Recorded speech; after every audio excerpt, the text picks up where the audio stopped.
Samantala mga kabrigada, mahigit 100,000 pamilya abay apektado ho ng bagyong Nika at bagyong Ophel.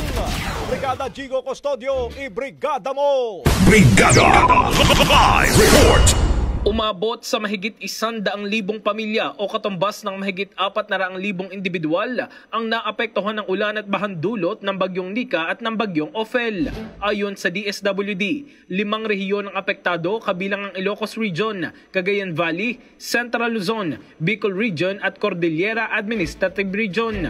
Nasa halos 9,000 pamilya naman ang nananatili sa mahigit 400 evacuation centers. Hindi naman tumitigil sa pagpapaabot ng tulong ang DSWD sa mga naapektuhan ng mga nagdaang bagyo. Sa pinakahuling tala ng DSWD, aabot na sa higit 1 bilyong piso ang naipaabot na tulong sa mga apektado ng bagyong Christine at Leon.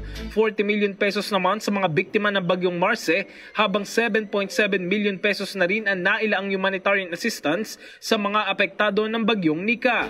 Samantala, nagpasalamat naman si DSWD Secretary Rex Gatchalian sa Department of Budget and Management sa patuloy na suporta sa relief operations nito sa mga biktima ng sunod-sunod na kalamidad dahil aprobado na ang pagpapalabas ng 875 million pesos para mapunan ng Quick Response Fund ng DSWD. Agad tinugunan ng DBM ang hiling ng DSWD na i-replenish ang QRF lalo't malaki ang papel ng kagawaran sa pagtugon sa sunod-sunod na sakuna.